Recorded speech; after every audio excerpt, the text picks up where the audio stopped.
নিজের নাম করলে কি আমি এখানে নিয়ে আসতাম? আমার স্বামী আমি অনেক ভালোবাসি। স্বামীর লিঙ্গ কাটার অভিযোগ স্ত্রীর বিরুদ্ধে, স্ত্রী বললেন ভিন্ন কথা। নারায়ণগঞ্জের সিদ্ধিরগঞ্জে হীরাঝিল এলাকায় পারিবারিক কলহের জেরে স্বামী মনিরুজ্জামান জনির লিঙ্গ কর্তনের অভিযোগ পাওয়া গিয়েছে স্ত্রী ছোয়া আক্তারের বিরুদ্ধে। গত মঙ্গলবার 4 ফেব্রুয়ারি সকাল 10:30টার দিকে এই ঘটনাটি ঘটে। পরে রক্তাক্ত জখম অবস্থায় তাকে দুপুর 1টার দিকে ঢাকা মেডিকেল কলেজ হাসপাতালে জরুরি বিভাগে আনা হয়েছে। আহত মনিরুজ্জামানের দাবি, তেমন কোনো বড় ঝামেলা ছাড়াই হঠাৎ তার স্ত্রী তার লিঙ্গ কেটে ফেলেন। তিনি নারায়ণগঞ্জের ইপিক গ্রুপ কোম্পানিতে ম্যানেজার হিসেবে কর্মরত আছেন। তার বাড়ি ফরিদপুর জেলার জয়কালী গ্রামে।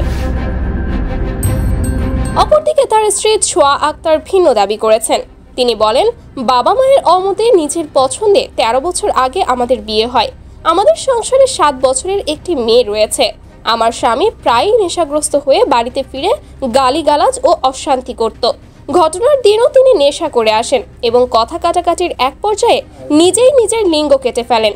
আমি বিষয়টি জানতে পেরে দ্রুত তাকে ঢাকা মেডিকেল কলেজ হাসপাতালে নিয়ে আসি। ঢামেক হাসপাতালের পুলিশ ক্যাম্পের ইনচার্জ পরিদর্শক বলেন, সিরাজগঞ্জ থেকে পুরুষাঙ্গ কর্তন অবস্থায় ওই ব্যক্তিকে হাসপাতালে আনা হলে জরুরি বিভাগে আনা হয়েছিল। বর্তমানে জরুরি বিভাগের অপারেশন থিয়েটারে তার চিকিৎসা চলছে।